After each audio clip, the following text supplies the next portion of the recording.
Всем привет! Добро пожаловать на этот канал, если вы тут первый раз, а если нет, с возвращением, рада вас тут видеть. Те, кто тут новенькие, меня зовут Леся, приятно познакомиться. Как вы могли понять по названию, сегодняшнее видео у нас будет завершающим из сезона Back to School. Это 12-е видео, по-моему, по счету. И да, оно будет последним. Можете радоваться или грустить, не знаю, кому как. Это видео я решила посвятить теме вечерней и утренней рутины. Хочу вам рассказать о нескольких пунктах, которые могут помочь вам быть более собранными и могут упростить вашу ежедневную рутину. Перед началом я напоминаю, что всю информацию я выложу к себе в телеграм-канал. Если вам нужно будет сохранить это расписание, вы можете перейти по ссылочке, либо вбить в поиск, там высветится мой телеграм-канал, и вы можете записать все эти важные пункты. Итак, начнем мы с ночной рутины, потому что я не знаю почему, я решила просто сначала поговорить с вами о ночной рутине. Первый пунктик, который вам поможет, это собирать образ и вещи с вечера. Вы можете подбирать свой аутфит на следующий день в соответствии, например, с подборками из Пинтереста,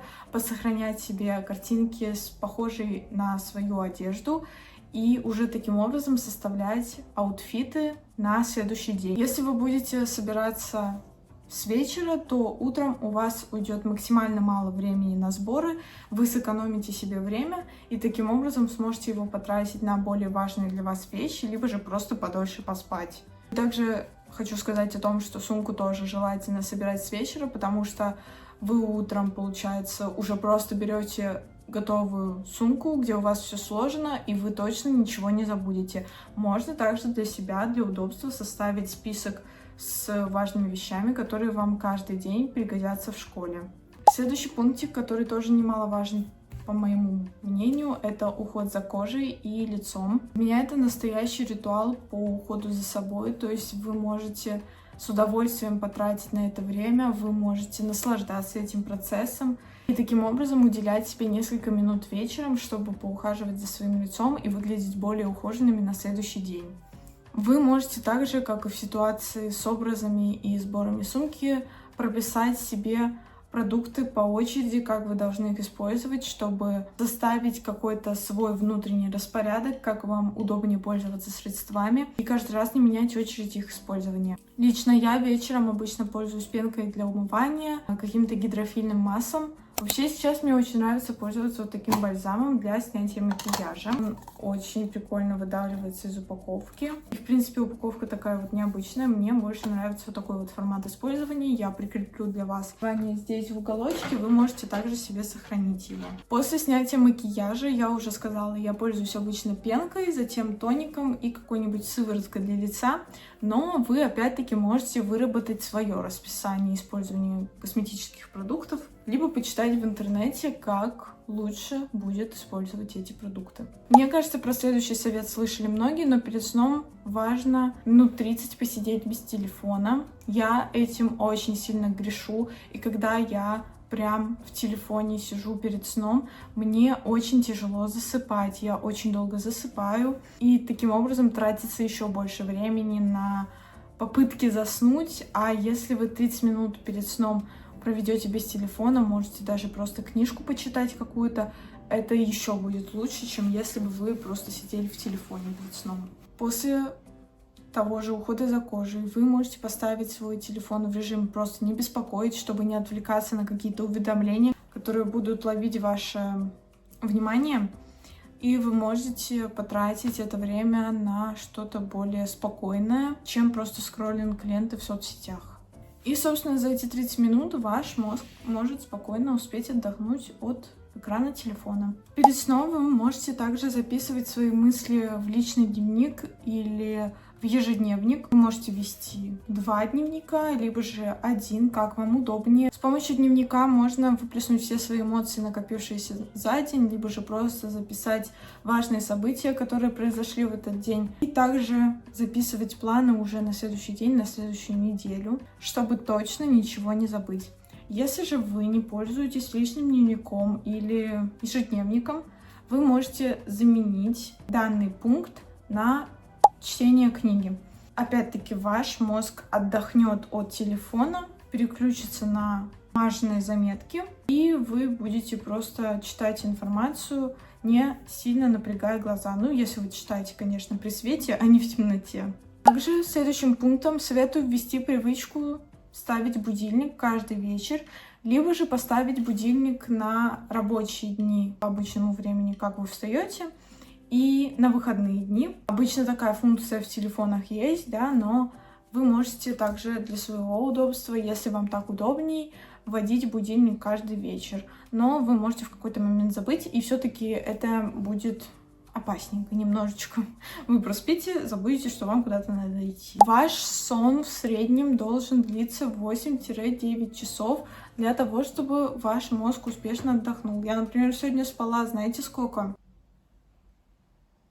Что-то я не помню, сколько я спала. Например, я сегодня спала 10 часов, и это перебор, потому что я до сих пор хочу спать, хотя, казалось бы, поспала 10 часов. Но в норме сон должен длиться 8-9 часов. Соответственно, когда вы ложитесь спать, выработайте четкий режим сна. В определенное время вы уже ложитесь, и в определенное время встаете. Вам гораздо легче от этого будет, если вы сделаете режим для себя. Итак, переходим к утренней рутине. Для начала начнем с будильника. Я считаю, что не нужно ставить много-много будильников. Можно поставить один будильник за 5 минут до подъема и основной будильник, когда вам точно нужно уже вскочить и идти делать свои дела.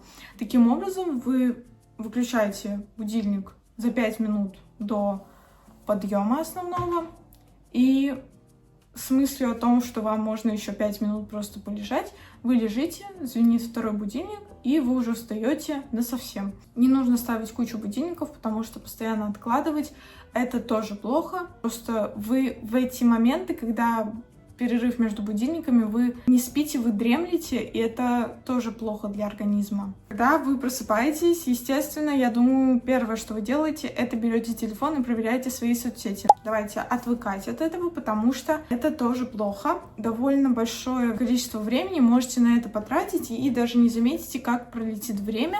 Лучше сразу же вставать и идти уже завтракать, либо же умываться, что вы, в зависимости от того, что вы делаете первым. После того, как вы, естественно, встали с вашей кровати, вам ее нужно заправить.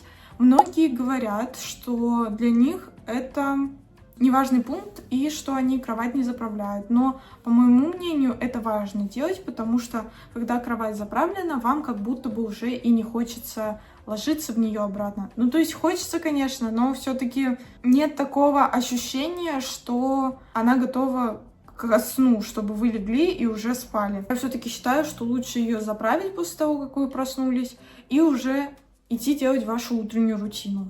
Следующие пункты у многих людей разнятся. Вы можете либо пойти умываться, либо пойти кушать.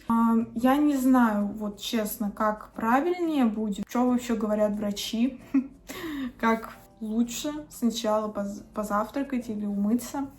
Но в любом случае вы можете менять эти пункты местами, если что. Идете, умываетесь холодной водичкой. Вы становитесь менее сонными, не хотите уже как-то завалиться на бок, уснуть, да. Естественно, делаете свой уход за лицом, если вам это нужно с утра. Хотя это нужно с утра, мне кажется, умывание.